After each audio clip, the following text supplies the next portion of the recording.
अब बड़ा गौली जा हाँ लेकिन तोहल नंबर 3 सुनवैया आइले हमन के नाम मिल ना ना ना तो हम लोग सजाए करते वो लोग आबले केहू न टस मस भइल अन केहू ई कहता कि तो हम लोग हई गावा लोग हऊ गावा तो हम लोग समझदार हुआ बुझत हुआ कि जोन हमन के गावल जी तो ठीके गावल छै हाँ हमन को कोनो बुरा ना गावल जी ना हमन के गावल जी तो नशे तो हम लोग की भलाइये खातिर गावल जी तब का अपन तो क गली जा निकल गए तो हम लोग पलट चले जा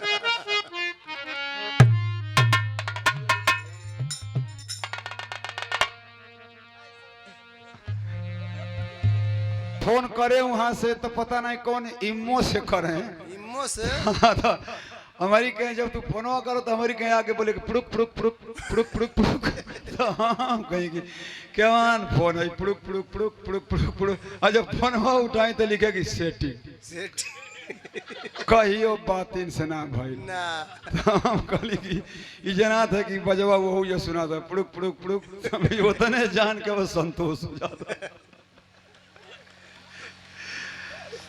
तो एगो बिरहा भगवान भोलेनाथ के सबे सुन ली परीक्षा ऐसा परमात्मा के होला ना के परीक्षा में बहुत भक्त लोग फेल हो जाला अब बड़ा जे भगवान का दीवाना होई तो चाहे कितनो कठिन मार्ग पर ले जाई हाँ भगत चल जाला भगवान की भरोसे तो वो पास हो जाला एगो रोमांटिक बिरहा तो हम लोग को सुना देते मौज मस्ती तो मिलबे करी और अरे और का हम दोनों ऐसा गवैया है यार कि हमने के बड़ा आदमी खोजत है तब का हमन के तो ढेर खोजत हैं तो पलटू भैया सब रही खोजत रहूं हमके रोकवा तो हम कहें कि जना था कुछ गंभीर बात बा तो बड़ा धीरे से पूछत हूँ कहो मीनाक्षी कबीरा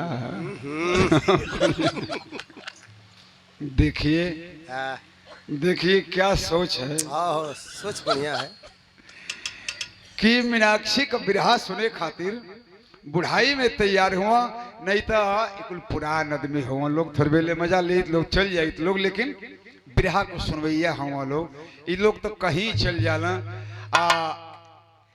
बासफोर बिरादरी में बड़ा बिरहा होले आ वो बिरादरी बिरहे के पसंदो करेले नाच गाना बड़ा कम पसंद लोग करेला बिरहा लोग बड़ा करेला बिरहा होला भी तो ये लोग का भाई बड़ा दूर दूर कुल 74 मरा ले अब एक आदमी के परोज पड़ जाई तो बुझला कि पूरा मंडल छान जाये क्यों बाकी न रही या जिन बाकी रह जाइए उनकी कस के डांड लागी उनके आवे के पड़ी सुरेंद्र 2 दिन हो जा चट्टी पर मुर्गा और आ जाता सुरेंद्र अच्छा रहला हाँ चंदौली में रह गई हम पूछनी कैसे ला तो कदम लाद के अली कहने ठीक सवेरा बा लदा की ना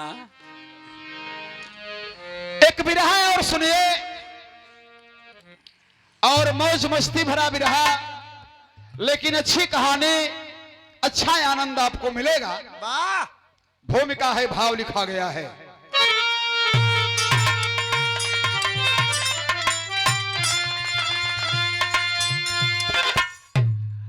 अरे विमल भाव भक्ति में शक्ति प्रबल है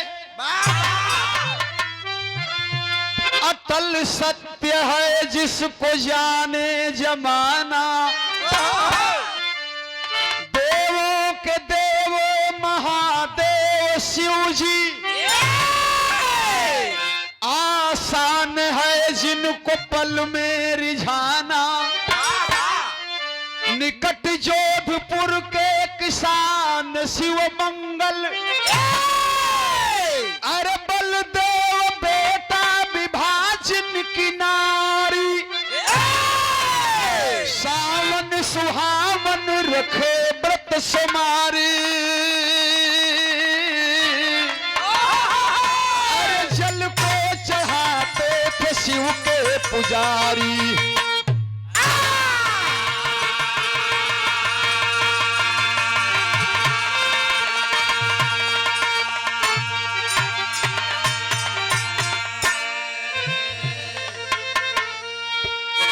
भगवान के भगत भिलवा या भिलनी के कहानी सुनला हलो।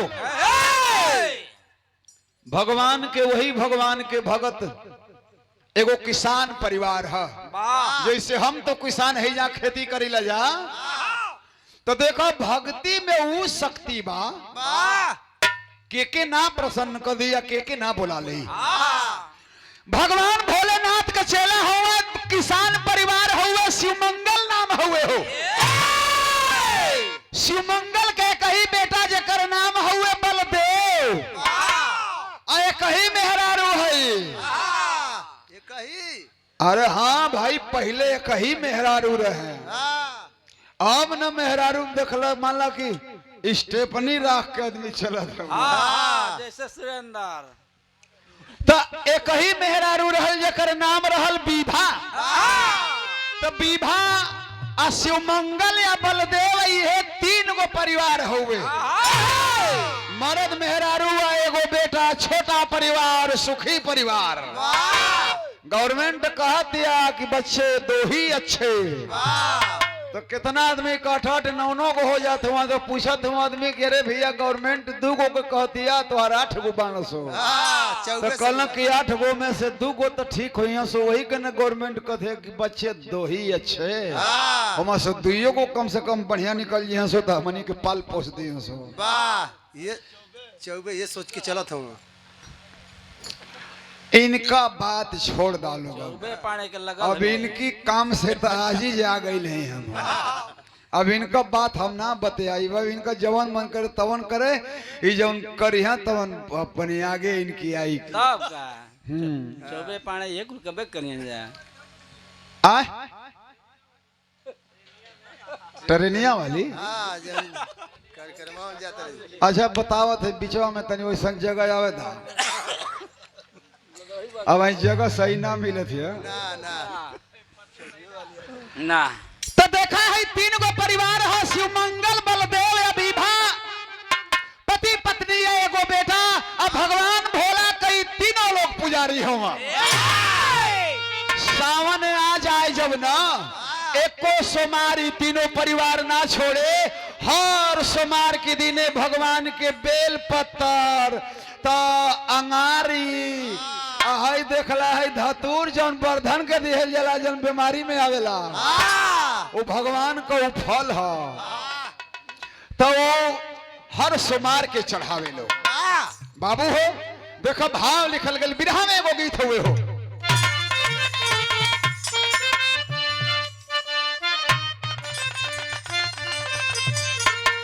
थोड़ा आगे से मास्टर भाई, और आगे से।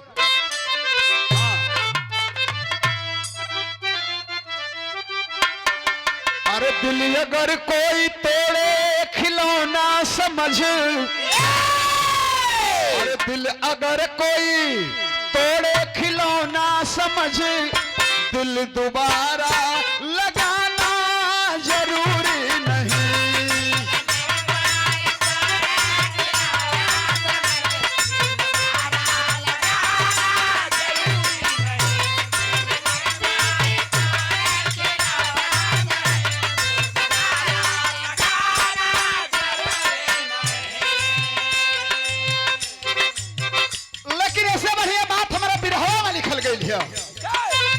अरे भावना भव्य के भूखे भगवान को, भावना भव्य के भूखे भगवान को, बस दिखावा दिखाने से क्या फायदा।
बोलना कि मन अगर ना रमा हो प्रभु रंग में तो केवल कपड़ा रंगाने से क्या फायदा। कितने गांव में बूढ़ ठेल बाना ना जगह खाली आदमी ही बता दिले बाना कि अरे तू बूढ़ा गइल हो अब राम राम कह, तो उ लोग भिनसहरे को उठ जाता लो राम राम राम राम करता लो, लइकन के सुतला के खलल हो जाती है। एगो बूढ़ऊ रहला हमारे यहाँ, तो वो भिनसहरे में उठ के कहे राम राम राम राम सीताराम सीताराम। ए भैया के हर निकल ला राम राम सीताराम सीताराम सीताराम गायन लगाओ जात हुए। तो कहला कि ए भैया गैया लगा जा सीताराम सीताराम सीताराम, तो ले वो ना उठल तो गरियहू लगना फिर तो सीताराम सीताराम। तो अब बतावा ये सीताराम कहला बिना से कौन फायदा है? कौन फायदा कि गरियो तो हुआ सीतोराम कहत हुआ, तो वो उसे फायदा ना। अरे करत हुआ तो ओ तरह से करा कि नहीं हाँ अब उन्हीं में रोमल रहा भी मत देखा चले में हुआ तो 10-5 मिनट उन्हीं में रहा। है पुरस्कार रहे 50 रुपया। और भाजपा उत्तर प्रदेश जितेंद्र गौड़ अधिवक्ता जी करवना से आपके तरफ से ये सादर 50 रुपया वकील साहब की ओर से आई, बहुत बहुत प्रणाम हुए हो।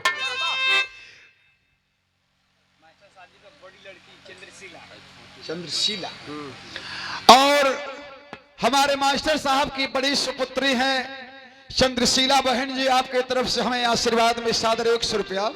बहुत बहुत इस मातृ शक्ति की माताओं को हम प्रणाम करते हैं। और मास्टर साहब की दूसरी सुपुत्री हैं सरिता बहन जी, आपके तरफ से हमें आशीर्वाद में 100 रुपया आया। बहुत बहुत इन माताओं बहनों को प्रणाम करते हैं। और मास्टर साहब की भतीजी हैं बिंदु जी, आपके तरफ से हमें सादर 100 रुपया आया है। ये परिवार के लोग हैं और सारे लोग सभ्य हैं। हमारे मास्टर साहब कहल जाला ना कि नहीं जैसन जड़ होले वैसने ओकर तना भी होला, वैसने ओकर पतई भी होला। तो मास्टर साहब जड़ थे और मास्टर साहब जड़ ऐसे थे कि इनके व्यक्तित्व की एक चर्चा है। मास्टर साहब ऐसे स्वभाव के व्यक्ति रहे हैं, होना भी चाहिए। इसी तरह का स्वभाव हमारे मास्टर साहब के परिवार के लोगों का भी है। तो बहुत बहुत आप सबको हम प्रणाम करते हैं। हमारे गुरु रहे हैं, हम उनको नमन करते हैं। परमात्मा उन्हें अपने श्री चरणों में स्थान दें। भाव लिखा गया, कहानी की शुरुआत हो गई थी।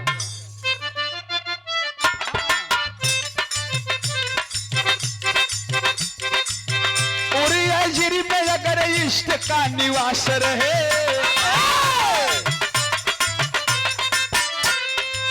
मिलेगा सफल जीवन अटल विश्वास रहे।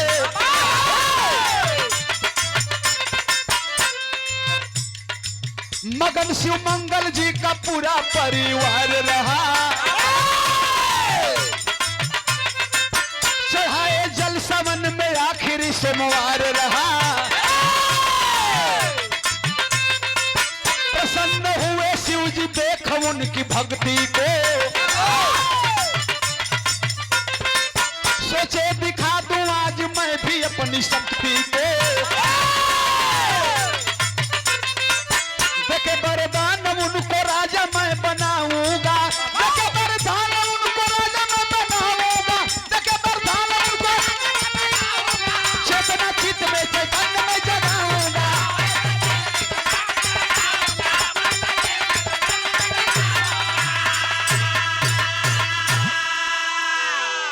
सावन का आखिरी सोमवार रहल, यही तीनों परिवार का लोग केवाड़ी बन कर लिहला। बूढ़ा बूढ़ी या लड़का तीनों जाने गईला है। आखिरी सोमवार है कि कुल सोमवार चढ़ा ले जाता, आखिरी वाला ना छूटे। कैसे कि अब फिर साल भर के बाद सावन आई, तो ये तीनों जाना गई लोग भगवान भोलेनाथ के यहाँ गंगा जल चढ़ावा। लोग हाथ जोड़ के विनती करे तालो कि हे प्रभु दुनिया का कल्याण करे वाला हुआ, दुनिया को भला कली है तो हमनियों को भला कर दी है। भगवान तो कुल ही न देखेला, उनकी कहे तो कुल न हिसाब रखल जाला। ई थोड़े बाटे कि नहीं चोरी करके गईला जाके एक बार माफी मांग लिहला तो वो खत्म हो गई। खत्म ना भइल है, वो लिखल बा, जब गईल हुआ वो लिखल बा। लेकिन जवन खरबका हो ओकर हिसाब पहले होला। ठीकका के बाद में होई, लेकिन खरबका के पहले होई कि पहले लाइन में आवा। तो देखा हो आखिरी सोमवार के परिवार का लोग जल चढ़ौला है, भगवान भोलेनाथ खुश हो गई ना। मनवा में भोले दानी सोचत हुआ कि बड़ा गरीब हुआ सा। देखो इन्हनी के भाव देखो, भगवान सोचत हुआ कि भाव देखो कि एको सोमवारी छोड़ला से नहीं। यही सावन लेना कौ गो सावन बीत गईल, लेकिन यही भाव से ही आवल करेलो सब। भगवान मनवा में सोचत हो कि का करी, बड़ा गरीब हो सोई हर जोता हम मंगला है, जन सिमंगला है हर जोता है। लइको घर में रहता, खेती गृहस्थी जवन होत बा पता न कैसे इधनी को गुजर सफर हो जाता। भगवान मनवा में सोचत हो कि का करी इधनी के राजा बना दे का। तो फिर भगवान सोचत हो ना, देखो भगवान कहेला ना कि भाव से रहब, प्रेम से रहब, तो मालिक की दरबार में तनी से देर हो सकेला, अंधेर ना हो सकेला। लेकिन गलती रास्ता पर रहब तो एक कलयुग में लोग कहत हो कि गलती करे वाला बड़ा बढ़त हो। भगवान कहेला ना कि गलती करे वालन को हम तो चाहती तो सोना की ईटा का घर बनवा देती, बाकी हमारे चेलवे नाराज हो जाए सो यही से ना बनवाइला या एक बेढहती भूकंप में वही में छपा के मुझे। लेकिन भगवान सोचत हुआ कि तीनों बड़ा गरीब हुआ सो इन्हनी के राजा बना दे का। लेकिन तहिया सोच गई ना कि अच्छा दिन बीते दा, दिन बीत जाओ, सांझ भइल, दुनिया खा पी के सुतल, तो भगवान भोला दानी का डेरा डूजे से उठा था शिव मंदिर पर से, अपनी शिवल्ला पर से उठला है। रात हो गई है, आधी रात भइल है, तो भगवानो भोलानाथ ऐसा देवता न हुआ कि छड़े रुष्टा छड़े तुष्टा, रुष्टा तुष्टा छड़े छड़े दूसरा का घर बनवा देला, अपन मड़इयो न छवावला, खाली प्लास्टिक साट के रहेला। चुएला कको बेर गौरा कोहना के भागी गईली कि हम तोरी के रहबे ना करब, तोहर घर द्वार है नहीं के तो काहे मड़ई मेरा करा, तू रहबू चाहे ना रहबू, लेकिन ऐसे में रह के पड़ी। तो भगवान आधी रात को उठल हुआ शिवल्ला पर से, कहत हुआ कि चली शिव मंगला की घर है। अब कुल सुतल हुई सब कि हम जइबो करब तो जान ना पाई, एकदम निशाबद्ध है। आधी रात का गईला जैसे रात को चोर जाला सो। चोरन के आधी रात के चोरी ठीक लागे, आहट लगावल करिया लोग केहू आवे ना। आधी रात के देखत हुआ हम केतनो तक ध्यान करते मिलते ना हम सो। बनसुरा आलू खान घले बनसुरा ऐसा चुपचाप आवत हो सो खान के चल जात हो। सवेरे जब उठते हैं तब लाइट बारते हैं तो लौकते ना हम सवेरे देखे दुखियारी खनल पता ना कब आवत हो सो। अब उन्हें से बड़ चोर कौन बा कि हम रात भर में 4 हाली खोजते नहीं मिलते नहीं खा। तो ये बाबू भगवान आधी रात के गईले हैं शिव मंगल की घर है। बिरहा में एगो तर्ज लागल है जन बड़ा वायरल भइल हल मेरे आवाज में हो।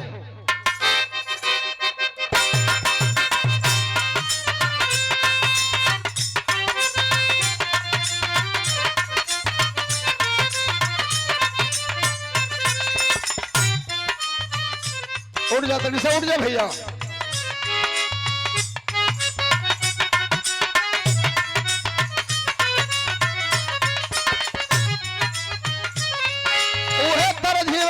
तहन लोग अनुमान लगे मीनाक्षी पर सटत था कि ना सटत था, हम कहत ना है कुछ खाली तोहन लोग अनुमान लगे हालो।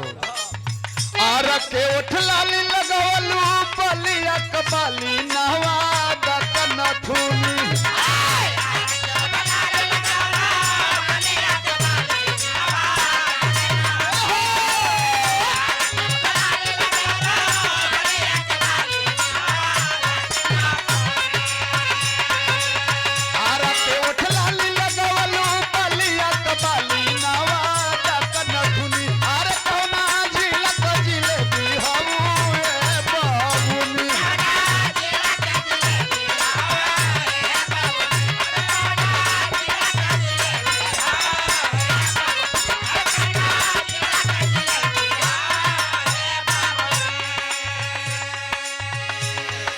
रात में प्रगटे भोले बाबा बोले बचनिया गुना ज्ञान लेला।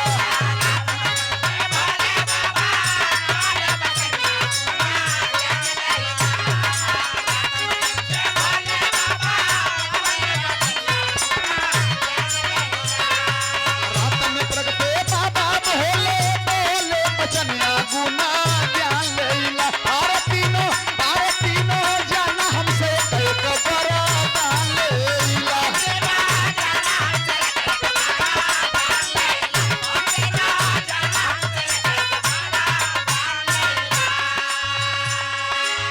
भगवान भोलेनाथ रात के 12 बजे जाके शिवमंगल की घरे लगला डमरू बजावे। शिवमंगल द्वारा सुतल हवा लइकवा घर में सुतल हा महतरियो ओकर घरे में सुतल बा। शिवमंगल के जगह थे शिवमंगल। शिवमंगल बड़ा चकचिहा के उठला के हो। भगवान भोलेनाथ डमरू ले ले हुआ, त्रिशूल ले हुआ, चमचम चमचम लीलार चमका था। शिवमंगल देखला तो खटिया से उतर के अरे प्रभु जी आप आ गईली। छप देने गोड़वा पर गिर गईला। उठा उठा गोड़ पर मत गिरा। अरे तू खोतवारा पर खुश है, तू गोड़ में ना तो ये दिल में हुआ हमारा। कहत हुआ कि लइकवा के बोलावा मेहररुआ के बोलावा, बड़ा टाइम कम है हुए निकले के है जल्दी जाए के हम हो सुतब के खाली तोहने लोग के फेर में घूमत रहा। शिवमंगल कथो का काम है प्रभु, कोनो गलती हो गई का मरबो का हमनी के? कहला नहीं मारब नहीं, मेहरारू लइका के बोला लिया वा। शिवमंगल लिया आइला घर में से बलदेव के या विभा के। भगवान कहत हो कि बड़ा खुश है आ तोहन लोग के हम वरदान देहल चाहत है। एक एगो वरदान तीनों जना हमसे मांग लो। जब तीनों जना एक एगो वरदान का बात सुनला तो शिवमंगल कहत हुआ कि प्रभु जी अबे जगवला है, बड़ा दिमाग चकबकाइल है, अब दिमाग काम ना करत है कि हम का तो से मांगे। अपने मेहररुआ से कहत हुआ ए विभा देखा बुढ़ऊ आइल हुआ, कुछ देहल चाहत हुआ, कुछ मांगे के होकर तो मांग ला। तो कहता है कि हमारो अब दिमाग काम नहीं खे करत, का मांगे भाई कुछ सोच विचार ले तब न मांगती कि नहीं हाँ हमारी मन जोग रही। बलदेव से पूछला ए बेटा तू मांग ले, तो कहत बा कि नहीं बाबू जब तो हम लोग ना मांगबा तो हमारे कवन दिमाग तेज बा, हम आओ भाई दिमाग काम ना कर तब सोचब तब बताई। तो तीनों कहे कि बाबा बहिना चाहिए।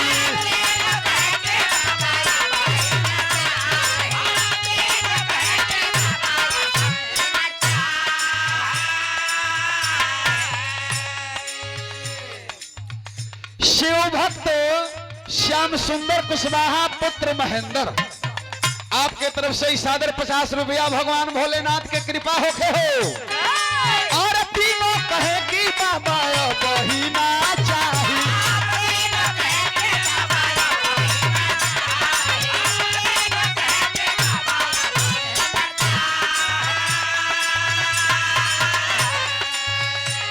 और आगे जब मांगल जाई कहिया कहिया नहीं।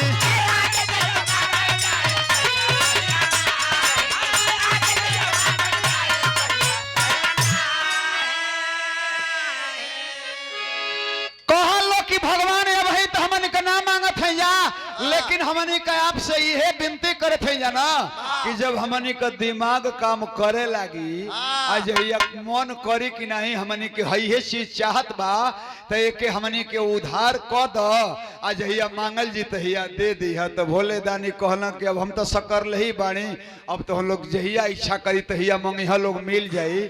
तो कहत लोग कि अरे तो ई मत कह लगिया कि नहीं कहिया कौन कहिया कहली कहिया ना कहली तो तहिया अब ई मत फेरती मत बतियावे लगिया।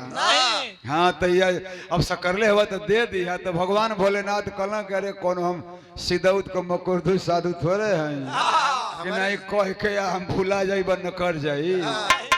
तो हम जौन कहत हैं तो हो जाई। तो हम लोग का जहिया इच्छा होई तहिया मांग ली हम लोग मिल जाई। बाकी एक एगो वरदान मिल ली कहलो कि एक एगो दी हो दू गो ना मांगल जाई। तब तो भाई भगवान भोलेनाथ इतने बात कही के अपना शिवल्ला के गईला आई तीनों लोग खुश होके सुतल लोग बूढ़ो बूढ़ी मगन बना या लइको मगन बा लइकवा सोचता कि का करी बियाह खातिर कह दे का अरे बाप रे बाप कहियो दिन में चल के अस्थिर से बुढ़ऊ से बतिया ले हाँ आ जैसन मन करी वैसन के कह दे का हाँ लेकिन अच्छा पहले भाई बड़ बाबू माई बाना उजोल मंगिया लोग वो हिसाब से न कोनो काम करब हाँ तो लइका न है देखा हो भइल है का बिरहा के तैयारी लगे मास्टर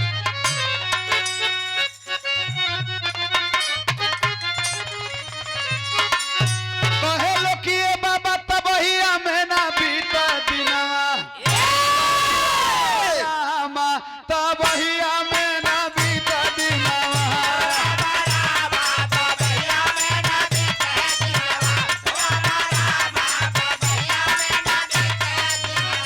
बिहा बरदान शान से ना हो बिहा बरदान शान से ना हो बिहा बरदान शान से ना बिहा बरदान शान से मांगल जाई जहिया तबहिया में ना बीता दिनवा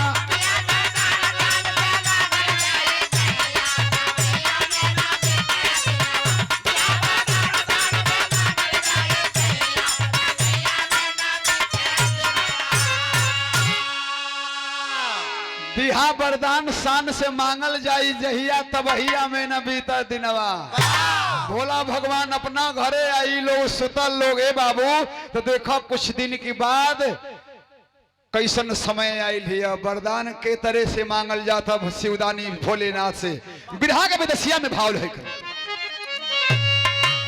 अरे त्योहार शिवरात्रि जोधपुर लगल मेला ए भैया त्योहार शिवरात्रि जोधपुर लगल मेला अरे देखे चलली विवाह संगवा सखिया सहेलिया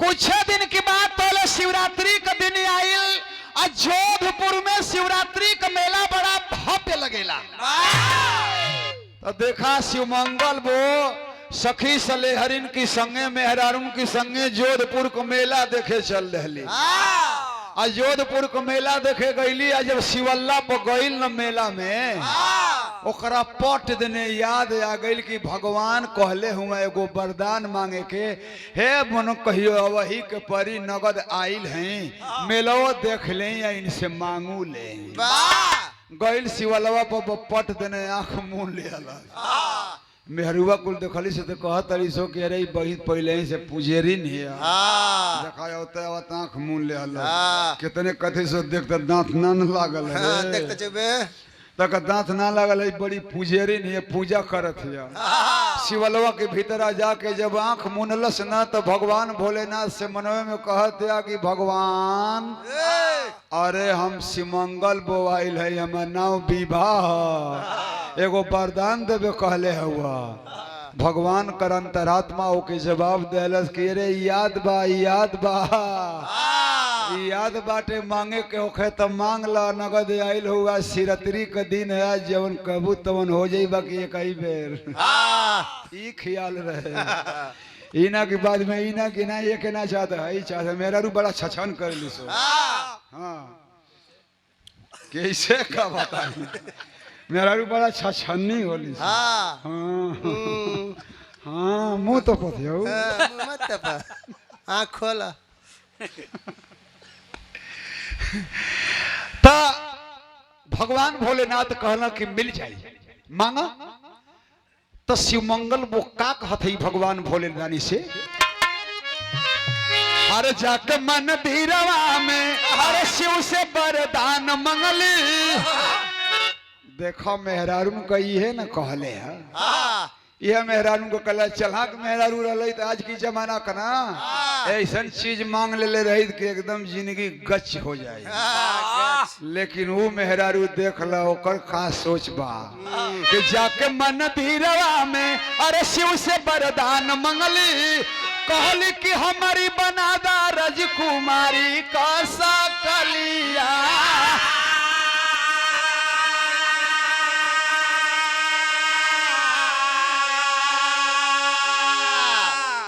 कि हे भोले दानी हमके कहीं वरदान देवे कहत हुआ तो ये वरदान दे देना कि अब हम बूढ़ हो गए हैं। अब बूढ़ हो गए, अब ठीक से हमके देखत ना ना ना तनिको न जानत मानत हर घड़ी झट करते रहत कहता कि हट तू तमाकू में तुम बसाती है। तो हमके राजकुमारी मतिन बना दे, एकदम हम नवा हो जाए, हमार देह एकदम रानी मतिन हो जाओ, आ एकदम गहना गीठ हो। तो कहत हो कि अरे अब राजकुमारी बोल दे हलू तब में कोनो कमी ना रही, हमारी ओर से भरपूर व्यवस्था बा, एक सुविधा का लाभ तू ले लाया।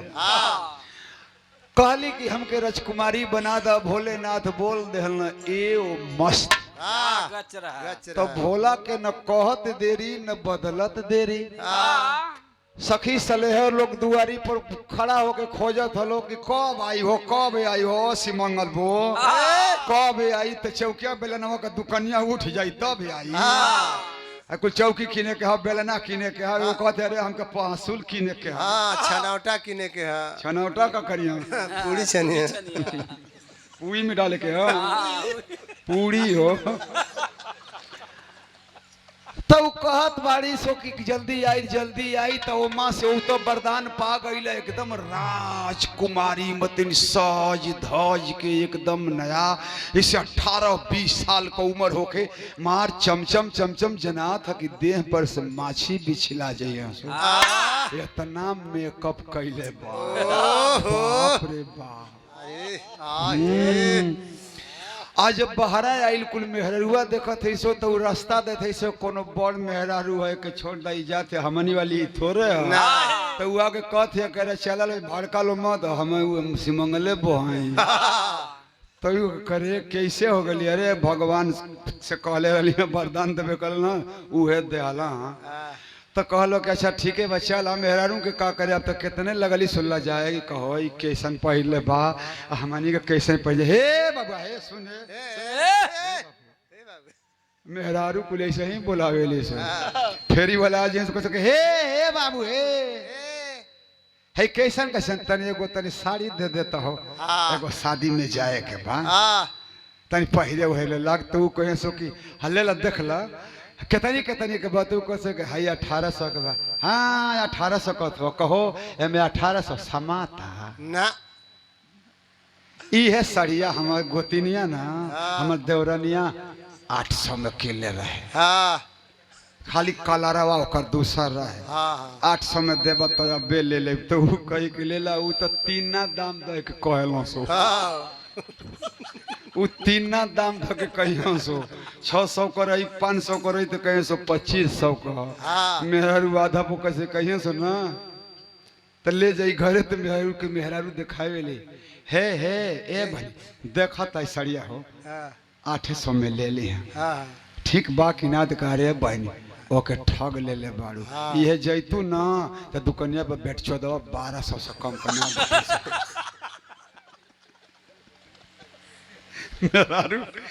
मेहरारू के ई तिथि माँ। तो वो कुल मेहरारू जब नई मेहरारू के देखली तो अपन कर के हो तो कहते हम सिमंगल वो है भगवान का वरदान मिलल है। चला कोनो बात नहीं खे। मेला में जाए लगा लोग और जब मेला में जाते थे ई तो भाई राजकुमारी बनल बात एकर तो रूप रंग चलाई एकदम मारे अपने मन का दे ऐठत जात बा। वही मेला में एगो राजकुमार बे बियाहल घुमाऊ कुआं रहल सुग्गा नया रहल एकदम वो वही में घूमत रहल। जब एके ऊ देखलस ओके ई देखलस तो इहो सोचत बा कि वो बड़ा सुघर बा या ऊ सोचत बा कि इहो बड़ी सुघर बा। तो भाई अब पहले मेहरारू तो कहे न जाई कि नहीं हम तो के पसंद करत हैं। कोई हसीना कदम पहले बढ़ाती नहीं बाद में बढ़ाती है, पहले मर्द कदम बढ़ाता है। अरे वाह तेरे नंबर दे दो बाबा अपन नंबर 9414 समझ गए 9414 ना बताओ थे। और नंबर गाँव बता दे ना तो तुरंत उठ के बार तो निकल जाए। तो राजकुमार जब देखलस ना सिपाहियन के आदेश का दहलस की वो जो लड़की दिखाई दे रही है उसे पकड़ कर लाओ।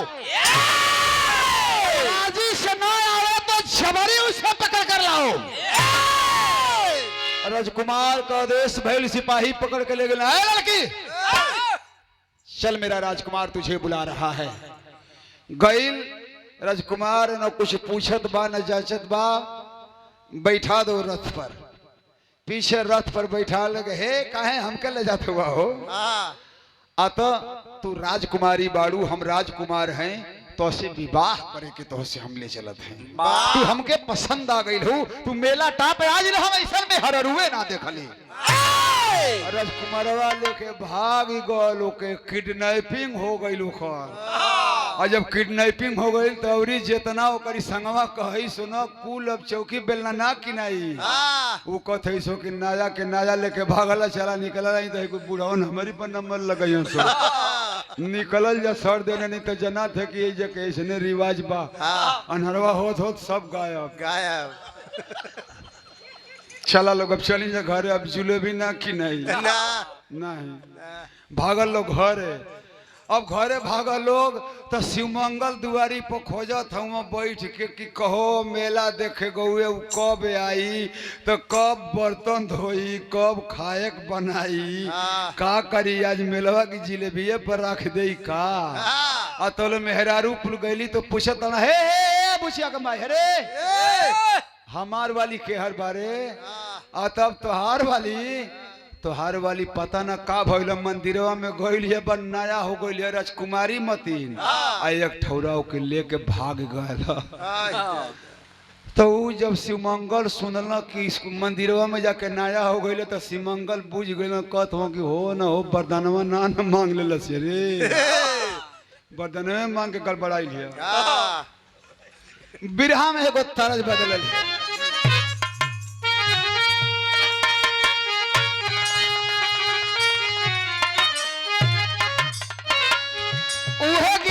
देखा रामदेव चचा या बुल्लू चचा की समय में गवाई तो तनी से रामदेव चचा चढ़ा के गावे अब बुल्लू चचा तनी से के बड़ा महीन में गावे, बड़ी मजेदारी आवे ये गीत में।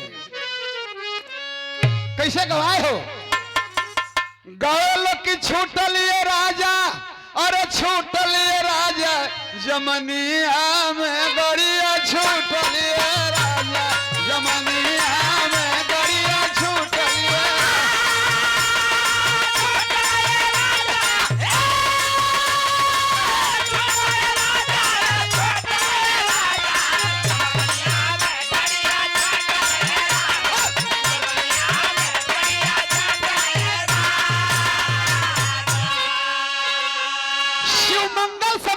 कि 100% अपन वरदान मांग के नया बनल है आओ के लेके राजकुमार के लड़का भाग गईल है। तो सोचत ना मनवा में कि जब हमार जान को मेहरारू देखा है धोखा दे के भाग गईल है, आज बूढ़ हो गई हाँ तो हमके दुरदुरा के भाग गईल है। तो कहत हम कि वो भगवान से वरदान मांग के भागल है तो हम अब्बे वरदान मांगब अबे यही जब बोला शंकर जी के इनके उनके आवे के परी कहले हम आंख मुल्ला कहला कि हे शिवदानी शिवमंगल बोलत हैं अब तो के तनी पर अबे एकदम हमारी दुआरे आवे के वरदान दिले हुआ सकरले हुआ कहत ना देरी है ना तुरंत डमरू लेके हाजिर कहत हुआ चेला बोलो तो कहत हुआ कि मेहररुआ के हमारी वरदान दिला तो कहत हुआ कि हाँ वो मंगल से कि हम राजकुमारी बन जाए। तो कहत हुआ कि जानला कि केवन कांड भइल है मेलवा में, मेला का मलिकार हुआ वजह से देखत हुआ कि केवन केवन काम तुम्हारी मेला में होत है। तो कहत हुआ कि अब ओकर काम हम का बताई, अब ओके जौन पसंद रहल तो बोल देली हम जौन मंगल से तो बोल देली।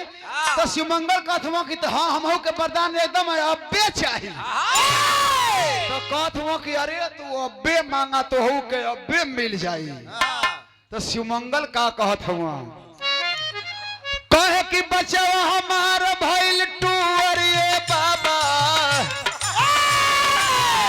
अरे बचवा हमार भइल टूअर ये बाबा, दुल्हिया बन जात सुअर ये बाबा।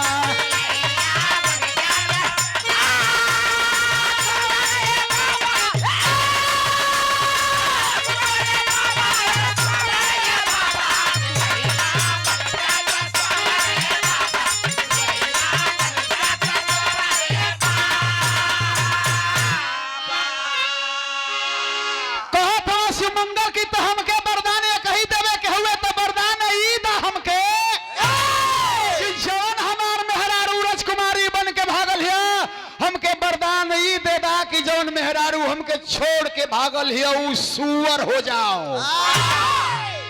कहत हुआ कि अरे घर दुआर नहीं खे ई कुल ना मांग सकत रहल तो कहत हुआ हमके घर ना लौकत ह घर ना लौकत ह मेहरारू भागल है इज्जत के पाए लाग गई आज हमार पगड़ी डुबा के भाग गई है बुढ़ा गई है तो भाग गई नया बन के ओके हमके वरदानी दा कि जहाँ होके जैसे होके जे करी घरे होके उ सुअर बन जाओ। भगवान भोले दानी कहला कि पक्का तो कहत कि एकदम पक्का इहे चाहिए। भगवान बोल दे एव मस्त तो जवन राजकुमार लेके जात रहल अपनी रथिया से अब वो जो हार टरवा देहलस कि एक केहू दूसर ना देखे अब वो अपना दुआरे जो पहुंचल है ना तो होत कहा अरे डोली में विभा बन गईली सुअरिया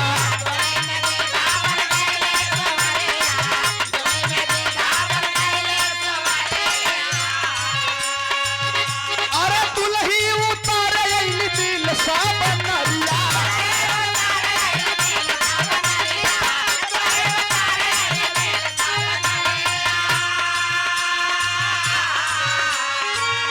राजकुमार का रथ रुकल हिया मेहरारून के बोलवला कहला कि देखा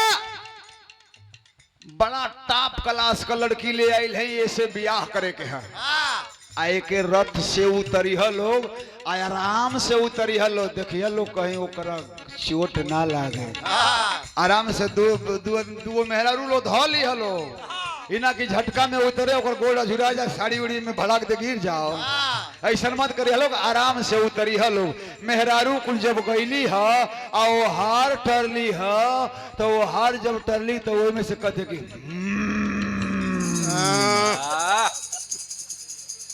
उतो में सुअर बन गई है तो वो कहत हो सो कि जना था कि डीजे बाजा लगौले रहला उहे का हमिंग चलत है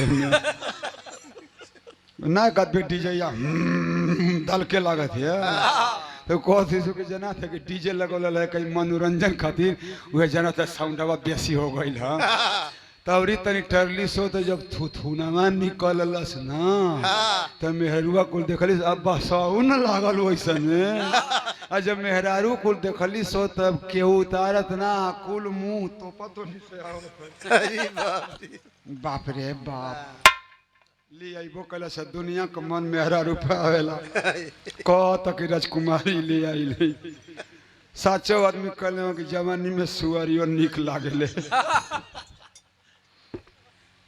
बतावा ये करीमान ऐसा ना पौ बिगड़ गल ले आइबो कहला तो सुअर ले आयल अरे कोनो बूढ़ो ठेल मेहरारू ले आइले तो ठीक रहल ले आयल तो सुअर से कैसे ही रही करी संग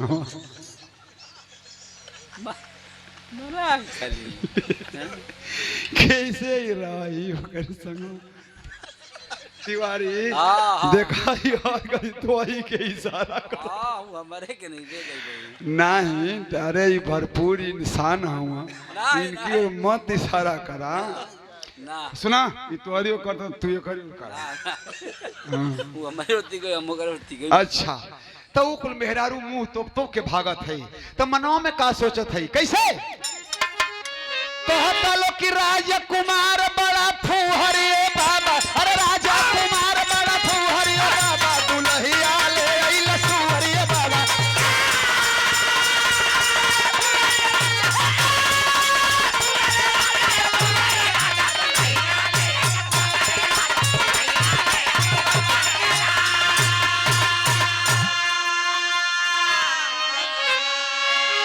राजकुमार पूछत हुआ मेहरारून से है सुना सुना गोइल राजमहल में उतार के तो मेहरारू कहते सो कि राजकुमार में न जा अपन पगड़ी वही से फुकवा जा जा तू वहीं उतारा हमनी के बस का नहीं के अपन देह चिरवावे जाई हेते हेते नौ जमल बा ओकर जा तू वहीं उतारा का भइल है आ तो जइबा तब ना जब गइले देखलस तो सुअर बाप रे बाप कहता कि अरे छोड़ो छोड़ो चल निकल के फेंको फेंको हटो हटो हटो छोड़वा देहलस वजह से।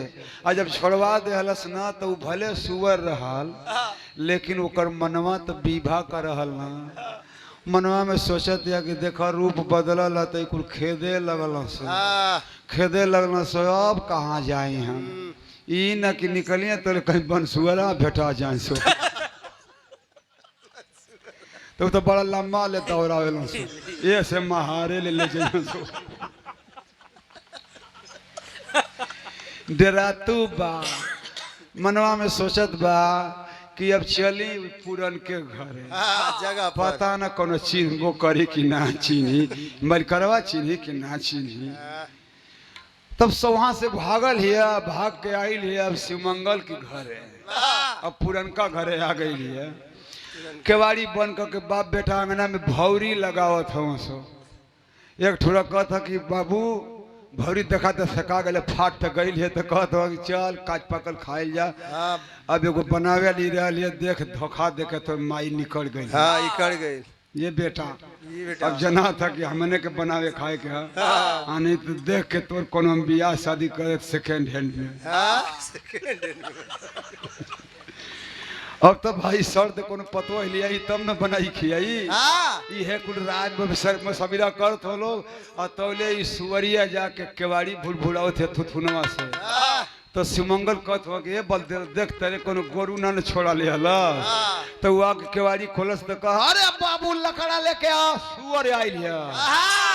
बाबू तो बरदनवा मंगल ही रहना तो जान गई ना कहत हो के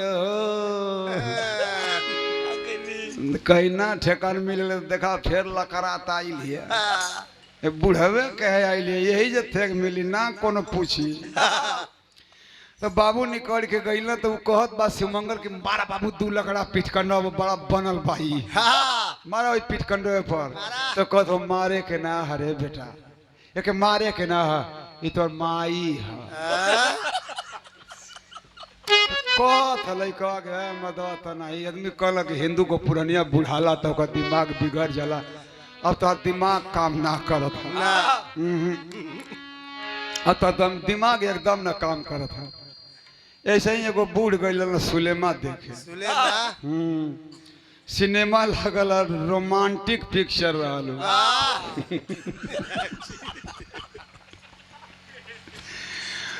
तो जब रोमांटिक सीन आइल तो बुढ़ऊ बैठल है ना, बुढ़ऊ की बगलिया में एगो 25 साल का लड़का बैठल है। आ जो रोमांटिक सीन आई तो बुढ़ऊ दे तोड़ के लड़कवा से के बड़ा हंसत हुआ।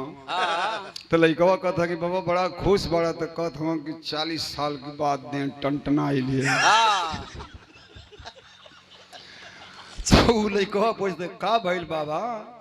तो कहत हुआ कि 40 साल के बाद दे टंटनाई लिया अब एकदम तबीयत खुश है।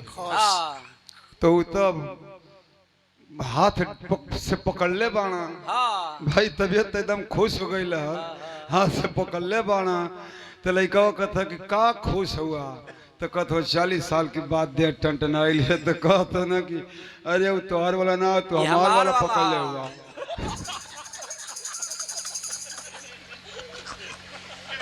बाबा बाबा ख्याल करा तू हमार वाला धैले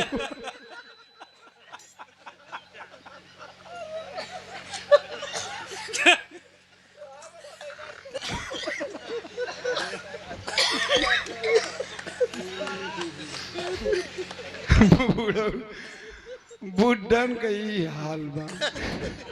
यही से बुढ़ौती में था ना मिलेला कि दे कहाँ का कैली ना कैली। कुछ दिन के बाद हमनों को वह दसाया गया दूसरे कथा के खुश होकर जाए।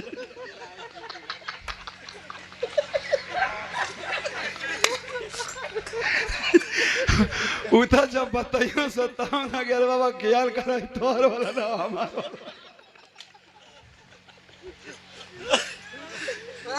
आंगोछिया दे रे भी आंगोछी दे दारा दारा देख के दारिया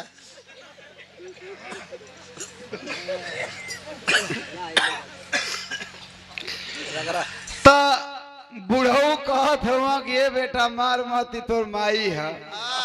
भाव बदल गए बिरहा का पहपट लाग गल।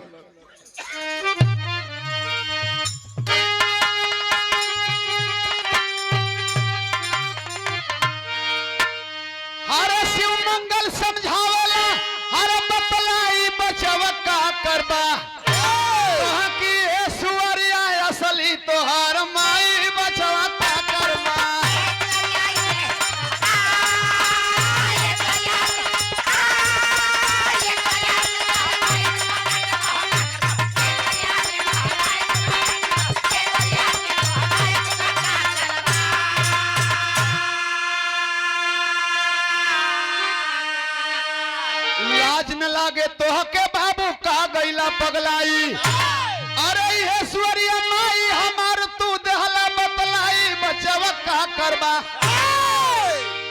कहां की बड़े बाबू रोके देहला भेद बताई बचवा का करबा। कहला ए बेटा ये तोर माई है।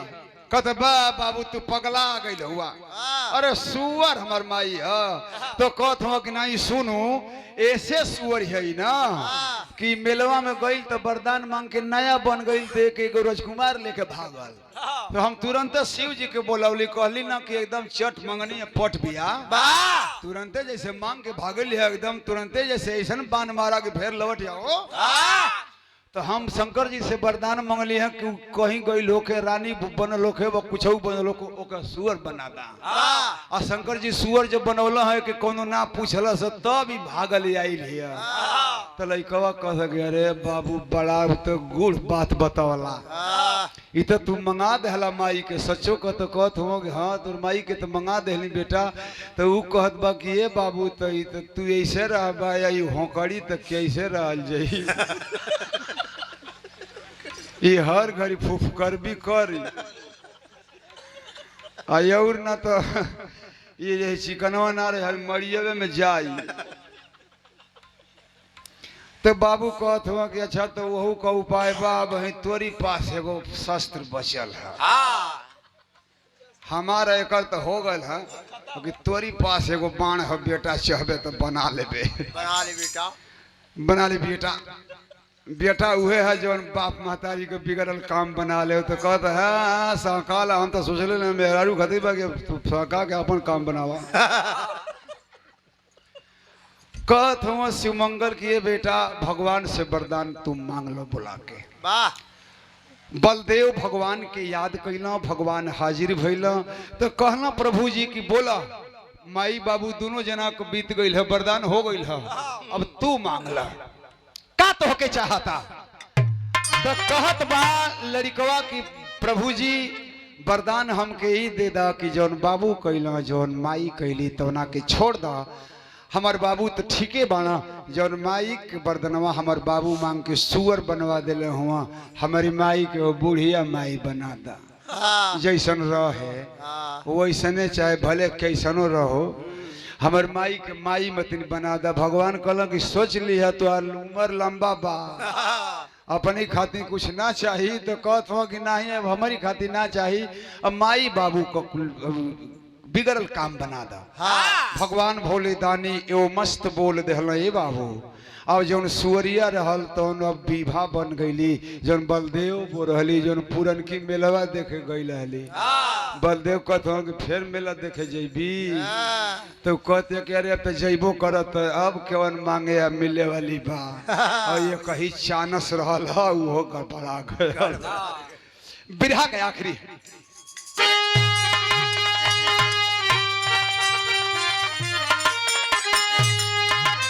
तनिस आगे हो जा।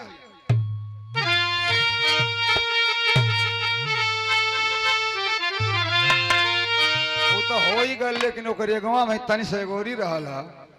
अरे हमन ओकरी बात तनिस एगोरी रहल है लेकिन हो गल तो ठीके है। हाँ कहे कि ना ताली रसरी टूटे ना कबू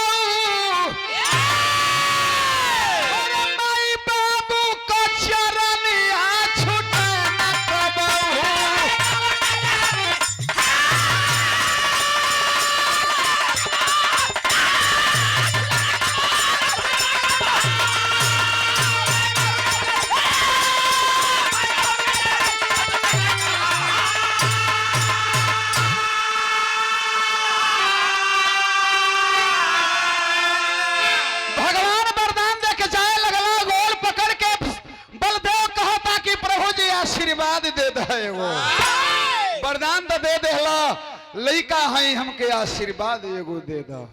का नाता वाली रसरी टूटे ना कबहू माई बाबू का चरनिया छूटे ना कबहू।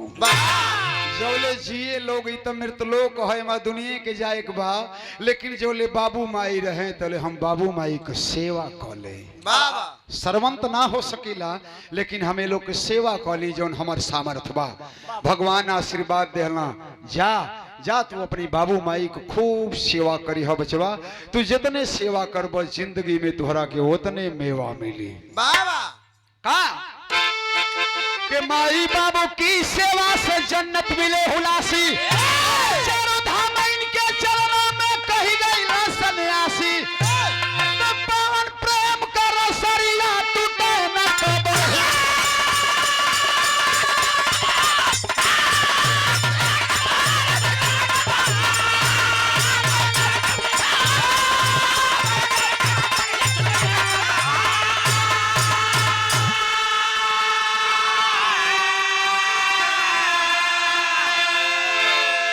ते बाबू ए दुनिया में जे माई बाबू को सेवा करेला ना ओकरा जिंदगी में कुछ का कमी ना होला, करे के भी चाहिए।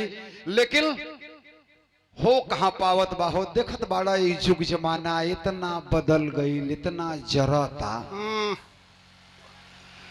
कि बाबू माई को मान मर्यादा तबल ही ले बाजोले बिया हवा नहीं खे भई। अब बियाहवा जब हो जाता मेहरुआ आ जाती है ना, लगत या खोबा से, लगत या टाँ से कमात हुआ तो खाली तू ही देबा। वो लोग नावरी जन कमात हुआ तो ना दी। हाँ तो यही तरह की भावना आ जाती है।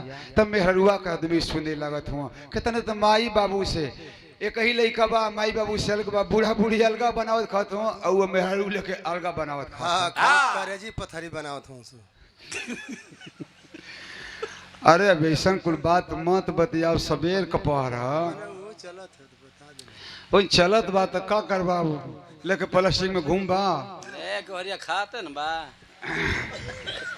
हरिया न बा अकेले तो लोग को गिद्ध का अवतार होई। मीन मास जो करे 64 जन्म गिद्ध अवतारा चल गई न। 100 एकरी बात तो अने लोग के आवे के है तो ऐसे कि तो नाक बढ़िया वही चोचवा में सीधा सीधा वो छोड़ के जंगीपुर में रहता। आजाद जंगीपुर में रहो वो कहीं रहो।